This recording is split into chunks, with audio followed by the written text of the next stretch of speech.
introduce our next speaker, Ed Owen. Ed joined the Cystic Fibrosis Trust as Chief Executive in May 2012, having previously served as a trustee for 8 years. Ed set up Apex Communications, a strategic communications and public affairs consultancy in 2005, and oversaw its merger with Maitland in 2011.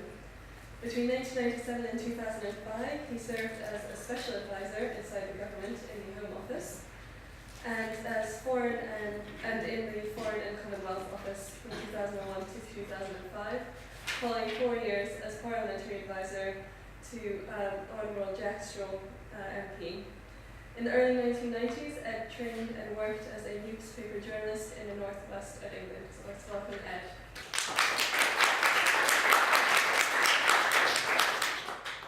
Hello. Hi. Good to see you.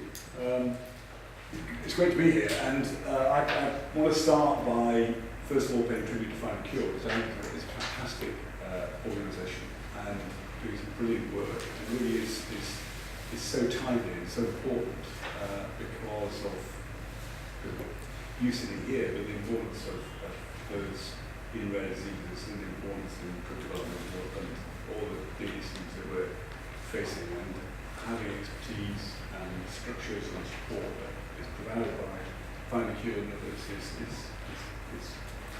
is wonderful, given the journey that many in the rare diseases areas have come from. And we've, in the Cystic Fibrosis Trust, come quite a journey. In fact, I suspect we're probably at the sort of more common end of the rare disease category. So we've got 10,000 people with cystic fibrosis in the UK, which is pretty common compared to some of your patient groups. We've also, this year is our 50th anniversary, so we're pretty well established actually. So what I'm about to talk about is more about our relationship with our patient community and how that's evolving and how important that is, which hopefully will be helpful to even those of you starting out. In fact, we're a very small community group, because, picking up the previous speaker, the truth is that, as we all know, once institutions start, and you need process and structure, quite right to community propaganda. If you like, the parallel danger and risk of that is that you become detached from the purpose and the reason that you set in the first place, and you lose something of that spark and chemistry and dynamism which comes from a startup organisation. Part of what I'm going to talk about today a bit is about our re-examination of that as a more established charity. And I hope to some extent that process, even for those of you starting out with a very small group of people with a particular condition, at least gives an insight into some perhaps the risks as we become more structured and more established. I should also say, absolutely at the top, that this is based, what I will say, is based on the experience of the Cystic Fibrosis Trust. I take no wider expertise, wider knowledge or understanding into other areas, but so I will talk about cystic fibrosis, and hopefully that will spark ideas and provide some potential learnings that some of you might find some point of contact with. But I only claim knowledge from the cystic fibrosis perspective. It's come at a good time. We as Cystic Fibrosis Trust, in say 50 years, we're using that process very much to re-examine what we do, to really go back to our core purpose. In many ways, actually, to ask some of the questions that you as sort of, particularly those of you in the sort of startup environment, what are we here for? What's our purpose? How are we going? We're sort of trying to ask ourselves those questions 50 years on, in a way. I think this is a really useful process. And so I would, in a sense, talking about our relationship with those with cystic fibrosis that we're in charge of, we're running, we're heading up, they're directing, is simply one that I feel doesn't work for us, and it may work for others. But so where we are is really about how we liberate our quotes patient group. how do we move away from a more traditional model, which has been about sort of managing, if you like, and controlling and directing, to one that actually grows, and see how we bring our voice and experience of those with cystic fibrosis to the fore. And it goes without saying, in some ways these are, I know, quite simple concepts, but it is an organisation that has been around for 50 years, where those relationships and structures can be quite very well formed and well embedded. We're going through a process of actually saying, no, actually we need to re-engage with people who see it. We need to listen to what they're saying. We need to interact, have a conversation, and proactively enable, promote their voice and experience. And we need to keep doing that. I don't want this to be, from our perspective, from the Cystic Fibrosis Trust perspective, to have a sort of, it's already tempted to have these sort of moments of self-examination, and then we get back to the day job, and then for the next 5 years, and then something else happens, and everything else better go and ask again. But how do you create structures and process to have that ongoing conversation, ongoing listening experience? And it sometimes, this is probably, say, more akin to the more established charities like ourselves, who perhaps is a slightly bigger size. There is often a tendency to feel that engagement with those with the condition is almost a sort of obligation, it's a sort of nice thing to do. And actually, part of what we as an organisation are absolutely seized of, and we've got a lot of change, is actually this is not a nice thing to do, it's absolutely essential to do, it's absolutely fundamental to everything we want to achieve in an organisation, is that engagement with those with cystic fibrosis. So as I say, it's almost a sort of no-brainer. I mean, I suspect most people would say, well, of course, that's what you're there for. But it is quite difficult as an organisation, especially one that's our size, so we now have about 80 staff. We're £10 million income, we've got a whole series of structures and processes and whatever, which in many ways are, if you don't calibrate them correctly, can produce trends towards disengagement and detachment. And I think it's really important, say, for those of you who are establishing new groups, trying to make sure that is actually built in, and that dynamic part of it, as well as the importance of the structure and the importance of process. There is still a process of change and adaptability and dynamism that keeps that organisation, keeps those who are running the organisation absolutely in tune with the concerns, the voice, the experience of those with the condition. And it is an absolutely essential thing of everything we do. It underlines everything. And it's not this point, but it's something that we've had to sort of go through over the last 12 months in many ways as we've developed these strategies like the Cystic Fibrosis Trust. I'm absolutely struck that on the research, the big key core elements of what we do as Cystic Fibrosis Trust. So on research has always been a key centrepiece of the organisation. Getting funding from funding bodies, collaborating with third parties, industry, or other research organisations. Absolutely, all of this.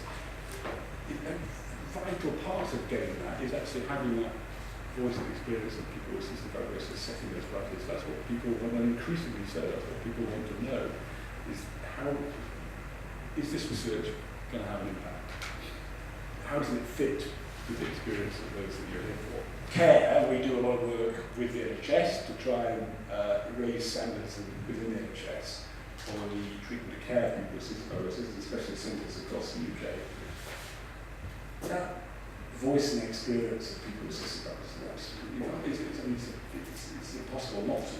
It's vital for everything we do to try and improve those standards. And the NHS is not putting money into models of care, which in the end don't have a buy-in in the impact on people with cystic fibrosis, particularly in this age of scarce resources. So it's vitally important that that voice experience informs our policy, footing our campaigning, our approach, overall approach to driving standards of care. Advocacy and campaigning, well, I hope you all know this, but is what changes the world, and it's the case for us within the medical research charities space. We will only, in the end, be able to make change. I can bore MPs to death, and even bore ministers to death or others, but it's the experience and the voice of people with cystic fibrosis that can make that impact. That's what can change. Yes, yeah, we need to ensure it's properly coordinated and properly processed and properly organised, but it's the voice of people with a condition that changes everything. And fundraising, it goes without saying how important fundraising is with that absolute focus on those with a condition. So it's everything we do.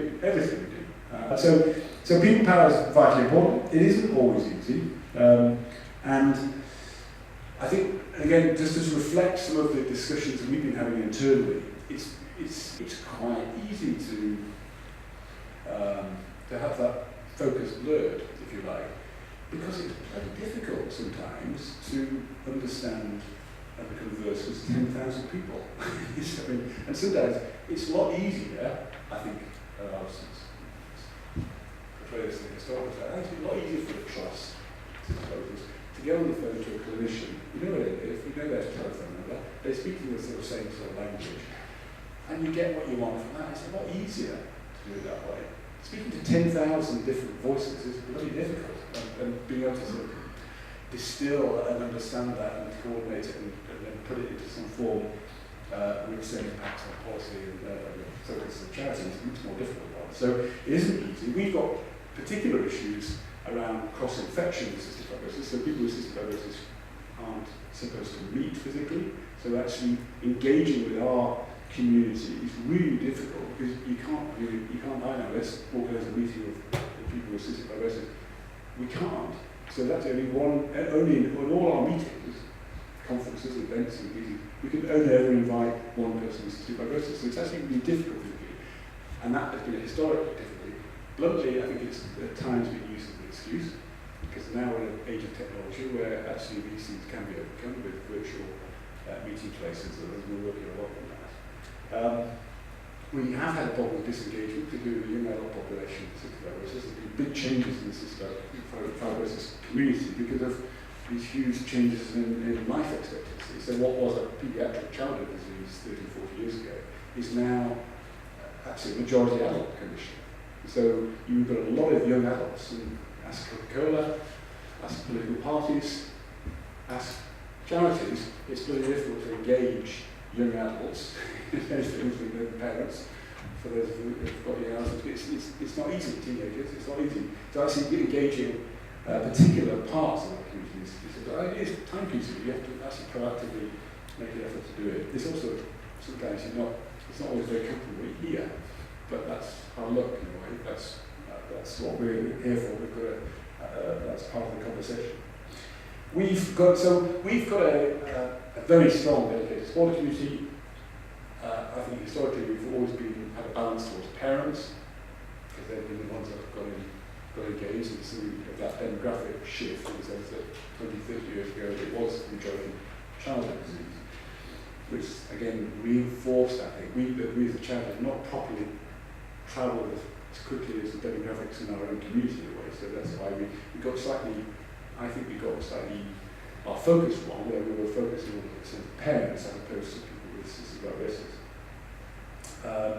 And in truth, I think we say, for a bit of self-criticism, we got slightly paternalistic in truth. We got a view that we knew best. We didn't need to ask the community. We assumed we knew what the community wanted. And this was more the traditional model, I think, which we had, which is we saw ourselves slightly detached. We became detached from the community, where funds were being raised for that community, and we provided certain things and support and a bit of hope on the research side of it. But it became, let's say, a somewhat detached relationship. I'm very keen that we, and what we're working on, is around how we are centre stage with the views and need and voice and experience of those with cystic fibrosis, collaborating with a whole range of additional actors to lead and to ensure there is strategic leadership across the community in all its forms, but absolutely based on the needs and requirements and views of people with cystic fibrosis. So we have these here, and it's part of making sure that you, goes back to that point about focus, what are we here for? And we'll be doing a lot of work on that, which absolutely places people with cystic fibrosis absolutely at the heart of what we do. So we've been doing a lot of work with research and surveys, looking at novel engagement methods, as I mentioned, virtual meeting places. We're doing a lot of work now with live streaming events, ensuring that people can join the discussions and decisions that are made, looking at our structures, going back to, again, traditionally, we've always had one person with cystic fibrosis on a trustee body. It's a cross-infection purposes, but actually it's the reason why we can't use technology to ensure there are more than one person with cystic fibrosis on our trustee body. Then that voice needs to be heard louder within our own structures. I won't go on, we've actually got a data registry, which for those in establishing or those who have established existing patient groups, this is a fantastic tool. Please, as you think about developing with the NHS and others, patient registries. It's really a jewel in the crown for the Cystic Fibrosis Trust, and we run and manage data to advise clinical data on 99% of people with cystic fibrosis in the UK. And it's that in many ways, it needs to develop, and it's one of the fundamental parts of being a leadership organisation that you are the owners, the repository of that information which drives everything, care, research, and everything else. We want to develop that. And so, I'm going to close now, but I want our organisation to be less about an organisation, but more around actually a platform for the voice of people with cystic fibrosis. So there's a real focus on storytelling. People telling that we always have this, traditionally been trusted in the community to be the sense of, do we tell a good story or do we tell a bad story? Do we tell a nice thing that people are doing great things with cystic fibrosis, or do we tell but we recognise that doesn't raise the money, so do we need to tell a bit more of a harder story about death and ill health and the rest of it, because we know that gets the sort of sympathy for it. I just think that's a whole false distinction. It's actually being honest and actually promoting the view, that genuine, honest, unadulterated view of those with the condition who can tell it far better than someone like me or anyone else. That's what we're going to do, promote that voice. It changes the world. New classes of engagement involved in different ways. And also, I'll finally end because in a sense, it's quite difficult, especially for, as I said before, an established organisation to do this sort of stuff, and you get often views and expressed in a way that's sometimes uncomfortable. And I get the amount of times I had internally, well, it doesn't conform to our sort of our brand strategy. We want to do it this way, and this is what we've decided. And then someone has come in and come up with a slightly different view. We just got to relax. Is my view. And actually, yes, we've got to coordinate. Yes, we've got to ensure there's structure and process. But it's that voice, liberate that voice, and it's the way that actually, it's certainly cystic fibrosis, and I say I only speak for cystic fibrosis, but I suspect this is the view of other areas too. It's that changes the world for your condition areas. So I hope that's helpful. So, thank you.